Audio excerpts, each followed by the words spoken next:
نحمده ونصلي ونسلم على رسوله الكريم أما بعد فأعوذ بالله من الشيطان الرجيم بسم الله الرحمن الرحيم ما ننسخ من آية أو ننسها نأت بخير منها أو مثلها ألم تعلم أن الله على كل شيء قدير ألم تعلم أن الله له ملك السماوات والأرض وما لكم من دون الله من ولي ولا نصير صدق الله مولانا العظيم اللهم صل على سيدنا ومولانا محمد وعلى آل سيدنا ومولانا محمد وبارك وسلم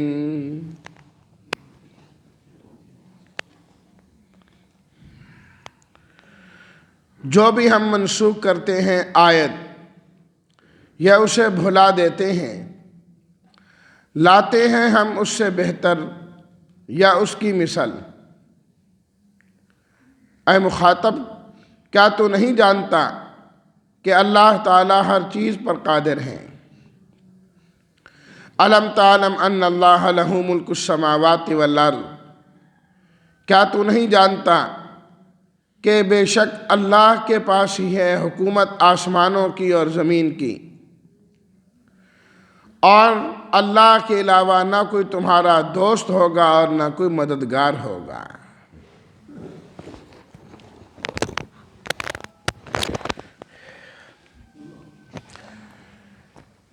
پڑھی گئی ان دو آیات میں ایک اور اعتراض کا جواب دیا گیا ہے۔ جو مختلف اعتراضات وہ کیا کرتے تھے، اللہ تعالیٰ نے بڑے احسن طریقے سے اور خوبصورت انداز سے اس کے جوابات دیے ہیں۔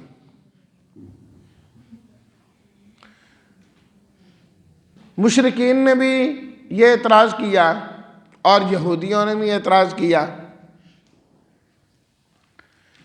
کہ آپ کہتے ہیں کہ یہ قرآن اللہ کی کتاب ہے، اللہ نے اسے اتارا ہے، پھر ایسا کیوں ہوتا ہے کہ پہلے ایک حکم دیا جاتا ہے اور پھر اس حکم کو ختم کر کے ایک نیا حکم آ جاتا ہے؟ اگر یہ اللہ کی کتاب ہوتی تو اس کے اندر ایک حکم کو ختم نہ کیا جاتا، اس لیے کہ عام طور پر جس حکم کو ختم کیا جاتا ہے اس کی ایک وجہ تو یہ ہوتی ہے کہ جس نے حکم دیا ہے، قانون بنایا ہے، اس کا علم ناقص ہے۔ ایک بات کا حکم دے دیا، بعد میں معلوم ہوا کہ اس میں تو یہ کمی رہ گئی، تو وہ اس حکم کو ختم کر کے نیا حکم لاتا ہے۔ اور یا اس لیے حکم کو ختم کیا جاتا ہے کہ جس وقت یہ حکم دیا گیا اس وقت کے اعتبار سے تو بالکل ٹھیک تھا، اب حالات بدل گئے، واقعات بدل گئے، اب یہ حکم لاگو نہیں ہو سکتا، ایک نئے حکم کی ضرورت ہے۔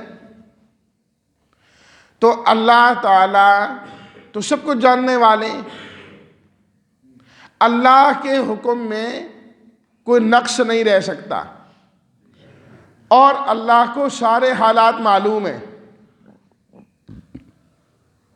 حالات کے بدلنے سے اللہ کا حکم معطل نہیں ہو سکتا۔ اور یہودیوں نے کہا کہ آپ خود مانتے ہو کہ موسیٰ علیہ الصلاۃ والتسلیمات اللہ کے برحق نبی تھے، نبی برحق تھے، اور ان پر جو کتاب نازل ہوئی تورات وہ بھی برحق تھی۔ جب وہ چیزیں برحق ہیں تو نئی کتاب کی ضرورت ہی کیا ہے؟ نئی کتاب کیوں لائی گئی؟ بس اللہ کے احکامات موجود ہیں، عمل کرنا چاہیے۔ پہلے ایک حکم دیا، پھر ایک نئی کتاب آئی، نیا حکم آیا، اس کا فائدہ نہیں ہے، اس کا نقصان ہے کہ دیکھو تمہاری اور ہماری دشمنی ہو گئی، مخالفتیں آ گئیں، پریشانیاں ہو گئیں۔ اگر ہم اسی حکم کو ہی مانتے چلے جاتے ہیں، تورات والے حکم کو، تو نئے کی کیا ضرورت تھی؟ مسائل ہی پیدا نہ ہوتے۔ تو اللہ تعالیٰ نے ان کا رد کیا اس آیت میں، فرمایا جو آیت ہم منسوخ کرتے چاہے الفاظ باقی ہوں، صرف وہ حکم معطل کر دیں کہ آج کے بعد یہ جاری نہیں ہوگا، او ننسیہا، اور دوسری صورت یہ ہے کہ وہ حکم ہم بالکل ہی آپ سے بھلوا دیں۔ اللہ کی طرف سے آپ کو آیات بھی یاد کروائی جاتی تھی، اللہ نے خود فرمایا سنقرئک فلا تنسیٰ، ہم آپ کو پڑھائیں گے کہ آپ بھولیں گے نہیں۔ تو اب اللہ جب چاہیں تو آپ بھول بھی سکتے ہیں۔ ایک آیت بھلوا دی، نہ الفاظ باقی رہے اور نہ اس کا معنی باقی رہا، یہ بھی ایک نسخ کی صورت ہے۔ کبھی تو اس طرح ہوتا تھا کہ آیت باقی اور حکم ختم کر دیا گیا، اور کبھی یہ ہوتا کہ حکم باقی اور آیت کو ختم کر دیا جاتا، اور کبھی یہ ہوتا حکم بھی ختم اور الفاظ بھی ختم، سب کچھ نیا آ گیا اس کی جگہ۔ تو فرمایا کہ کوئی بھی صورت ہو ختم کرنے کی، نأتی بخیر منہا، ہم اس سے بہتر لاتے ہیں، اور نیا حکم آ جاتا ہے، او مثلیہا، اس سے بہتر نہ آئے تو اس جتنا ہی آ جاتا ہے۔ اور یہ اللہ کی حکمت ہے۔ ایک حکم ختم کرنا اس لیے نہیں ہوتا کہ حکم بنانے والے کے علم میں کمی ہے، بسا اوقات حکم اس لیے بدلا جاتا ہے کہ حکم دینے والا انتہائی کمال کا ہوتا ہے، جس کو حکم دیا جا رہا ہے اس کی حالت کو دیکھا جاتا ہے، جیسی اس کی حالت ہے اس کے مطابق اسے حکم دیا جائے۔ جس طرح ڈاکٹر کے پاس مریض جائے تو وہ اسے دوائی دیتا ہے کہ یہ دوائی تم نے استعمال کرنی ہے 2 دن 3 دن، اس کے بعد آپ نے دوبارہ میرے پاس آنا ہے۔ اب وہ 3 دن کے بعد جب جاتا ہے تو وہ اپنی دوائی بدل دیتا ہے، کیوں؟ اس نے پہلی دوائی سے جو حاصل کرنا تھا وہ کر لیا ہے۔ اب اسے معلوم ہے کہ دوائی تیز کرنی ہے کہ آہستہ کرنی ہے، تو یہ تو اس کے ماہر ہونے کی دلیل ہوتی ہے، اس کے کم علم ہونے کی دلیل نہیں ہوتی۔ اسے پہلے پتا ہے کہ اتنے دن میں نے یہ استعمال کروانی ہے اور اس کے بعد میں اس کی دوائی کو تبدیل کر دوں گا۔ اللہ تعالیٰ جو حکم دیتے ہیں ہمیں تو نہیں بتایا جاتا، لیکن اللہ کو پہلے سے علم ہے کہ یہ حکم کب تک باقی رکھنا ہے، اس کے بعد بدل دیا جائے۔ تو اس طرح جو ہے وہ نیا حکم آ جاتا ہے۔ تو اللہ تعالیٰ نے یہ پہلے جواب دیا حکیمانہ انداز میں کہ جو حکم منسوخ ہوتا ہے اللہ اس جیسا یا اس سے بہتر لے کر آتے ہیں۔ اس کے بعد اللہ تعالیٰ نے حاکمانہ جواب دیا، الم تعلم ان اللہ علی کل شیء قدیر، کیا تم نہیں جانتے اللہ ہر چیز پر قادر ہے، اس کی مرضی جو چاہے حکم دے؟ تم کون ہوتے اعتراض کرنے والے؟ بندے کا کام اعتراض کرنا نہیں ہے، بندے کا کام ماننا ہے۔ الم تعلم ان اللہ لہ ملک السماوات والارض، دیکھتے نہیں آسمان و زمین کی حکومت کا مالک تو اللہ ہے، اس کی بادشاہت ہے، جو چاہے کرے۔ کیا وہ دن کے بعد رات اور رات کے بعد دن نہیں لاتا؟ بدلتا نہیں ہے؟ بیماری کو صحت سے نہیں بدلتا، فقر کو مالداری سے نہیں بدلتا، بچے کو جوانی نہیں دیتا؟ سب کچھ دیکھ رہے ہو، وہاں تو اعتراض نہیں ہے، اور اللہ نے حکم بدل دیا تو تمہیں اعتراض پیدا ہونا شروع ہو گیا۔ لہو ملک السماوات والارض، آسمان و زمین کی بادشاہت اس کی ہے، جو چاہے کرے، جو چاہے کرے، تمہیں اعتراض کا حق ہی کوئی نہیں۔ یہ ہوتا ہے حاکمانہ انداز۔ وَمَا لَكُمْ مِن دُونِ اللَّهِ مِن وَلِيٍّ وَلَا نَصِيرٍ، تمہارا کام اعتراض کرنا نہیں، تمہارا کام ہے اللہ کے حکموں کو ماننا۔ اگر تم نے اللہ کے حکموں کی خلاف ورزی کی، پھر یاد رکھو اللہ کی پکڑ سے تمہیں کوئی بھی نہیں بچا سکتا۔ قیامت کے دن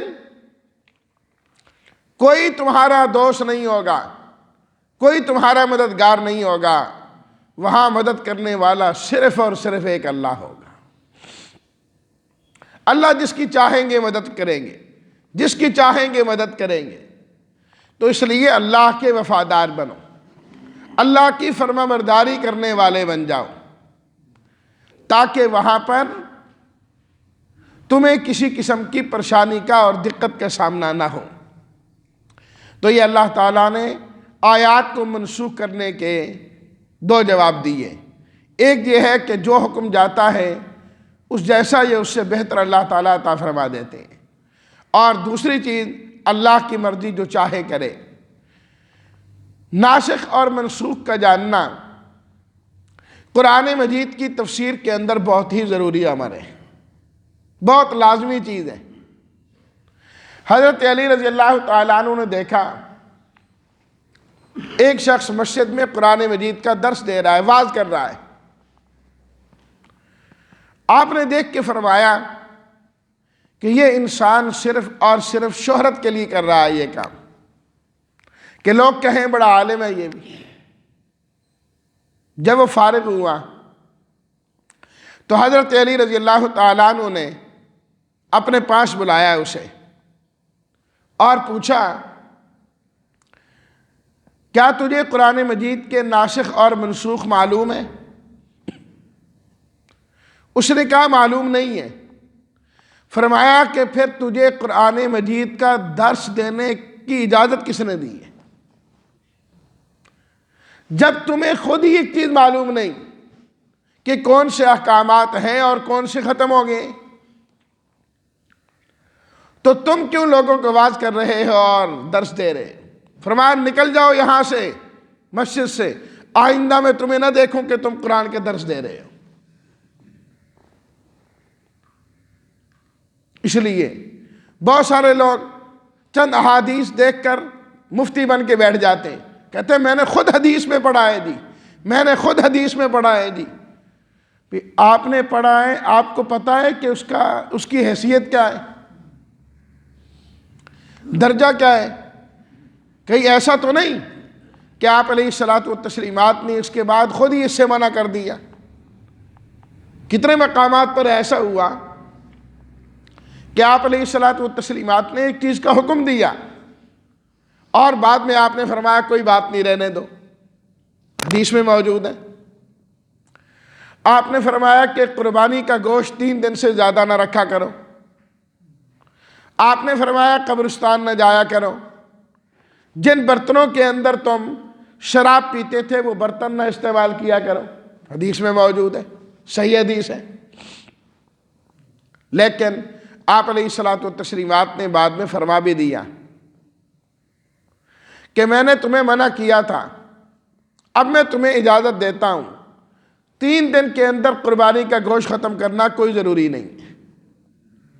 فرمایا کہ میں نے تمہیں منع کیا تھا قبرستان نہ جانا، اب میں تمہیں اجازت دیتا ہوں کہ قبرستان جایا کرو، اس سے انسان کو آخرت کی یاد پیدا ہوتی ہے۔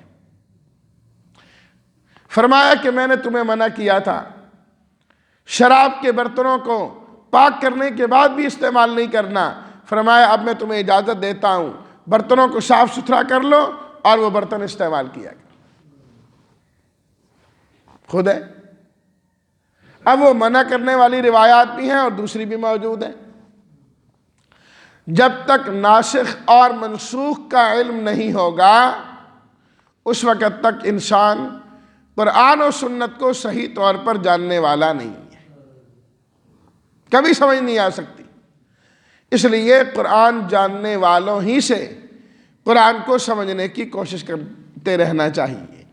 دین ہمیشہ دین والوں سے سیکھنا چاہیے، دین والوں سے سیکھنا چاہیے۔